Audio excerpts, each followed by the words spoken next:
172. 54172. Okay, When you're ready. I am. Pre-flight inspection completed. Fuel check. Yeah, clear.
Thanks, Caleb. Thank you so much, bro. No worries, Rish. Yeah, flying. It's getting better. It is. So we'll keep going. Today is gonna be a good night. I was crying the whole week. Oh, bro, don't do that.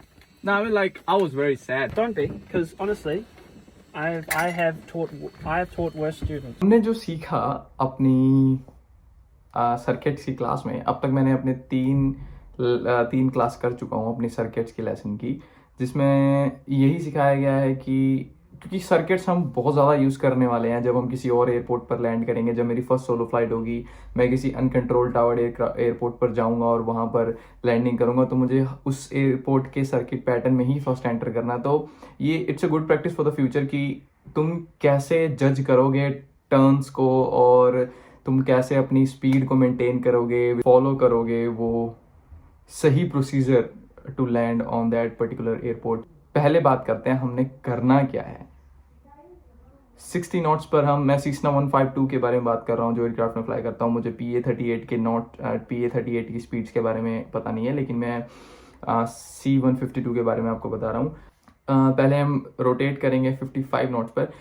मैं prefer करता हूँ 60 knots, but मेरे instructors मुझे कहते हैं कि 55 knots is sufficient to rotate the aircraft. But मैं ऐसी सिचुएशन में एयरक्राफ्ट को नहीं डालना चाहता कि पावर ऑन स्टॉलिंग की सिचुएशन एयरक्राफ्ट पर आ जाए, तो इसलिए 5 नॉट्स में एक्स्ट्रा लेके चलता हूँ अपनी सेफ्टी के लिए। तो मैं 60 नॉट्स पर यूजली रोटेट करता हूँ एयरक्राफ्ट को। आफ्टर 300 फीट्स हम फ्लैप्स अप कर देंगे और हम क्लाइंब करेंगे एटलीस्ट 500 फीट्स। जब हम 500 फीट्स पर होंगे तो हम एक चेक करेंगे, जो कि होगा अगर हमें लेफ्ट मुड़ना है लेफ्ट हैंड पैटर्न में तो right, centre, centre and left.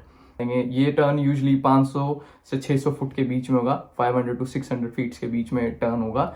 And then steep turn नहीं लेना, 90 डिग्री टर्न लेना है, 30 डिग्री एंगल्स पे ज़्यादा एयरक्राफ्ट को टर्न नहीं करना। एंड देन आप पहुंच जाओगे अपने क्रॉस विंड में, क्रॉस विंड लेग में, जिसको हम बोलते हैं क्रॉस विंड लेग, और जो कि कुछ ऐसा दिखता है। सकते हो हम यहाँ से टेक ऑफ करेंगे। So just after take off जब हम 300 फीट्स क्रॉस कर जाएंगे, ऑन 300 फीट्स और आफ्टर 300 फीट्स हम अपने फ्लैप्स अप कर देंगे एंड देन हम रनवे हेडिंग को मेंटेन करेंगे। जब हम 500 फीट्स की हाइट पर होंगे तो हम एक चेक करेंगे, जो कि होगा हमारा राइट, सेंटर, सेंटर, लेफ्ट। तो हमें लेफ्ट में जाना है तो पहले राइट से चेक करेंगे कोई ट्रैफिक तो नहीं है। एंड देन हम टर्न करेंगे हमारे क्रॉस विंड लेग पर, जो कि हमारी फीट्स होनी चाहिए 800 टू 1000 फीट्स। हम 90 डिग्री होने चाहिए अपने रनवे से जिससे हमने डिपार्चर किया है। जो डाउनविंड की जो हाइट है वो 1000 फीट्स है, तो आपको 1000 फीट्स अबव होना चाहिए, above the ground, above ground level. तो आपकी हाइट होनी चाहिए 1000 प्लस द एलिवेशन। जो हमारा एयरपोर्ट है उसकी एलिवेशन 64 फीट्स है और उसको राउंड ऑफ करेंगे तो हम बनेगा 100। तो 100 प्लस करेंगे 1000 में तो 1100 हमारी लेवल ऑफ होगा डाउनविंड पर। तो हम 1000 पे नहीं होंगे, 1000 प्लस और elevation of the airport. And then जब हम एयरपोर्ट से डिपार्चर रनवे से हम 45 डिग्रीज के टर्न पर होंगे, 45 डिग्रीज के एंगल पर होंगे, तो हम एक टर्न करेंगे ऑन अ डाउनविंड। जब हम डाउनविंड पर होंगे तो हमारी हाइट 1100 फीट होनी चाहिए। जो आरपीएम है एयरक्राफ्ट की वो हम 2300 पर रखेंगे और मेंटेन करेंगे straight and level flight till there. वो पाथ आपका पैरेलल होना चाहिए रनवे से। और हम देंगे एक रेडियो कॉल जो कि होगी ऐसे, हेस्टिंग्स ट्रैफिक, जो कि मेरा एयरड्रम है, हेस्टिंग्स ट्रैफिक।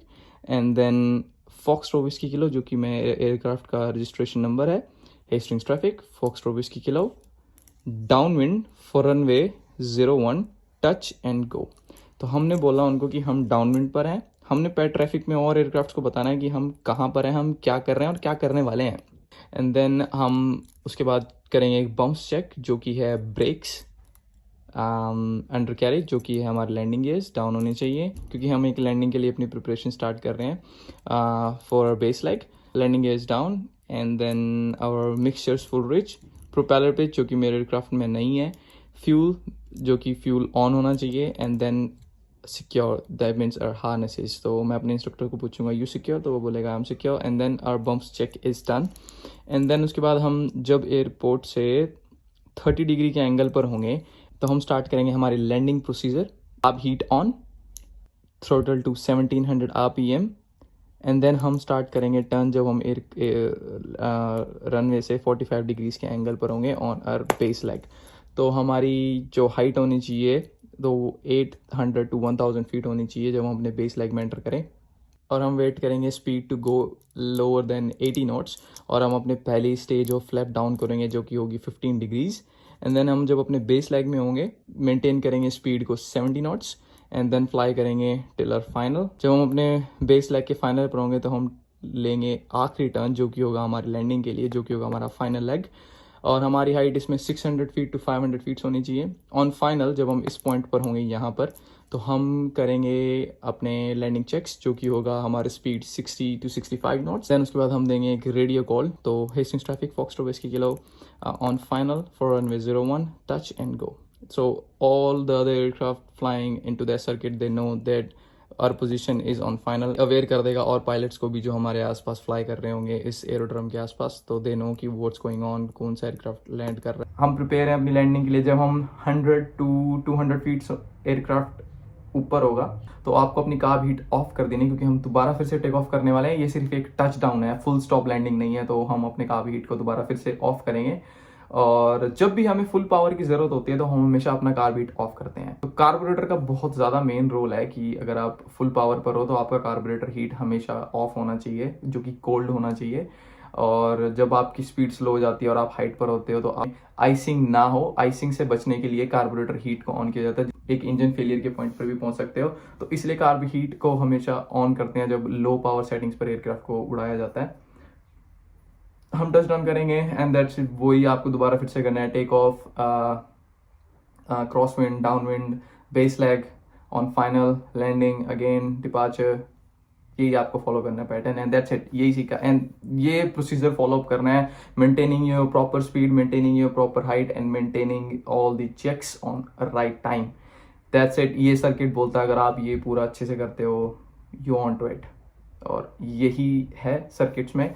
और प्रैक्टिस कराने के लिए बार बार एक लेसन को इन्होंने 6 पार्ट में डिवाइड किया हुआ है। पार्ट भी नहीं है, 6 बार प्रैक्टिस है, मतलब 6 बार वो आपकी प्रैक्टिस कराएंगे। अगर आपका कॉन्फिडेंस अच्छा है और आप अच्छे से लैंडिंग करा रहे हो, अच्छे से टेक ऑफ करा रहे हो, सारी चीज़ें अच्छे से फॉलो अप कर रहे हो, इंस्ट्रक्टर को लगता है कि नहीं यार अब टाइम वेस्ट है, इसका भी पैसा वेस्ट है, दोबारा फिर से ये चीज़ कराएंगे, तो वो चीज़ नहीं कराएंगे एंड दैट्स इट। वो मूव ऑन कर जाएंगे to your next lesson and that's it. ये लेसन है सर्किट्स इंट्रोडक्शन का। अब अगला जो आएगा वो है सर्किट कंसिडरेशन में, उसके बारे में भी आपको बताऊंगा। इंट्रोडक्शन के 3 एक्सरसाइज कर चुका हूँ मैं, अभी 3 और देखनी है, बाकी मैं भी अच्छा कर रहा हूँ एज आपने भी वीडियो में ऑलरेडी देख ही लिया है। तो I think next one again एक बार दोबारा फिर से प्रैक्टिस होगी मेरी एंड देन उसके बाद मैं सर्किट कंसिडरेशन पे। आज के लिए इतना ही और आप लोगों को मिलूंगा मैं अगले सैटरडे। शायद हमारी अगली क्लास होगी circuit consideration and let's see what's gonna happen. I'll see you guys on next Saturday. Cheers.